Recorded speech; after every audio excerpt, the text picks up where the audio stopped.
আসসালামু আলাইকুম প্রিয় এসএসসি 2024 এবং 2025 ব্যাচের শিক্ষার্থীবৃন্দ, সায়েন্স টিউটোরিয়াল ইউটিউব চ্যানেল এবং ফেসবুক পেজের পক্ষ থেকে তোমাদের সবাইকে স্বাগতম। প্রিয় শিক্ষার্থী বন্ধুরা, আজকে আমরা আলোচনা করব যে এরকম যদি একটি ধারা দেওয়া থাকে এবং এই ধারাটির প্রথম n সংখ্যক পদের সমষ্টি যদি এত দেওয়া হয়, তাহলে n এর মান কীভাবে নির্ণয় করব। আমরা গত ভিডিওতে আলোচনা করছি n সংখ্যক পদের সমষ্টি কীভাবে নির্ণয় করতে হয়। আমরা জাস্ট ওই সূত্রটা ব্যবহার করেই এই সমস্যাটির সমাধান করব আজকে। চলুন তার দেরি না করে সমস্যাটির সমাধান করা যাক। এরকম সমস্যাগুলো সমাধান করার জন্য প্রথমে আমাদেরকে যেটা লিখতে হবে সেটা হলো, এই যে ধারাটি এখানে দেওয়া আছে, এই ধারাটি সমান্তর ধারা কি না সেটি আমাদের আগে নির্ণয় করতে হবে। সো আমরা আগে লিখে ফেলি,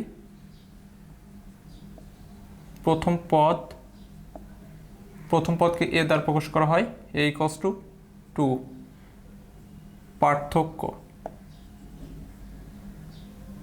পার্থক্য d = এবার 4 - 2 = 2, সেমভাবে 6 - 4 = 2। অর্থাৎ প্রত্যেক ক্ষেত্রে দেখো প্রতি দুই পদের পার্থক্য সবসময় সমান আসছে, তার মানে এটি একটি সমান্তর ধারা। তাহলে অতএব এটি একটি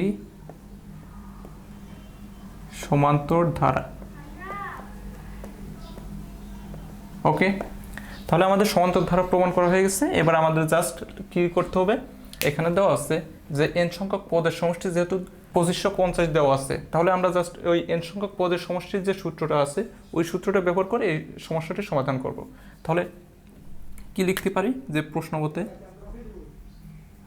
বা শর্ত মতে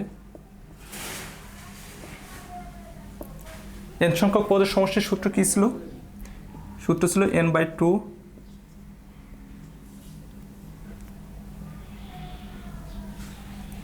2a + n-1 ইন্টু d = তাহলে আমরা কত লিখতে পারি? 2550।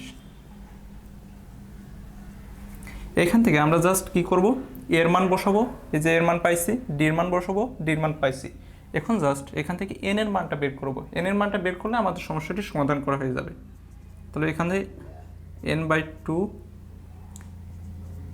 এটা হচ্ছে 2 ইন্টু এর মান কত 2 প্লাস n এর মান বের করতে হবে, তাহলে সূত্রে 2 আর এখানে d হচ্ছে 2।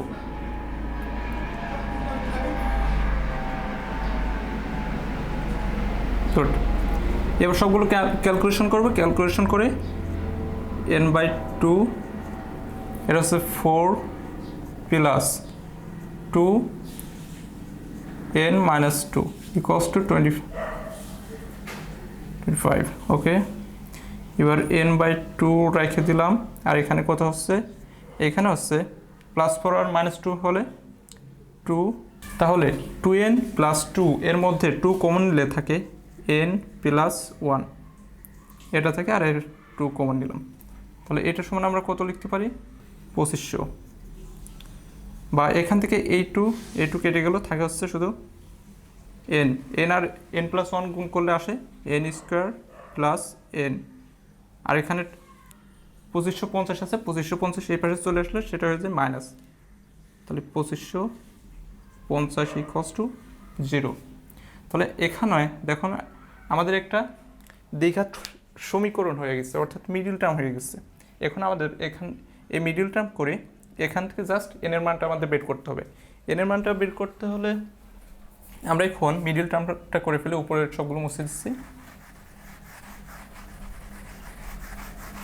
তাহলে মিডিল টার্মটা কিভাবে আমরা সমাধান করব, জাস্ট n² + n মাইনাস = 0। এবার মিডিল টার্ম প্রথমটার লাস্টটা গুণ করলে আসে 2550 n²। এবার এটা দ্বারা এমনভাবে ভাঙবো যেন মাঝের দুইটা সংখ্যা হয় এবং যোগ বিয়োগ করে মাঝের এই নাম্বারটি হয়। তাহলে এখান থেকে আমরা নিতে পারি n² + 51n মাইনাস 50n - 250 = 0। এবার এই প্রথম দুইটায় n কমন নিব, এর পরের দুইটায় আমরা 50 কমন নিব। 50 কমন নিলে আসে হচ্ছে n প্লাস 51 আসে, এটি ইকুয়ালস টু 0। তাহলে আমরা কি লিখতে পারি, n প্লাস 51 আর n মাইনাস 50 ইকুয়ালস টু আমরা টোটাল 0 লিখতে পারি। টোটাল 0 যখন লিখব তখন এরা হচ্ছে আলাদা আলাদা আকারে 0 হবে। আলাদা আলাদা বলতে এবার আমরা লিখতে পারি বা n প্লাস 51 ইকুয়ালস টু 0 বা n ইকুয়ালস টু মাইনাস 51, আবার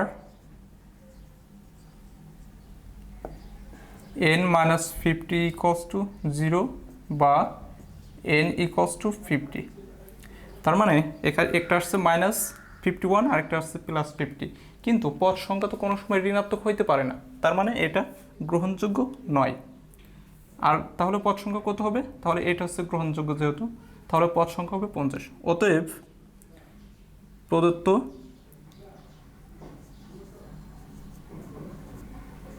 n এর মান ইকুয়ালস টু 50, অর্থাৎ পদ সংখ্যা সমান 50। এইভাবে তোমরা এই সমস্যাগুলো সমাধান করতে পারবা। ওকে।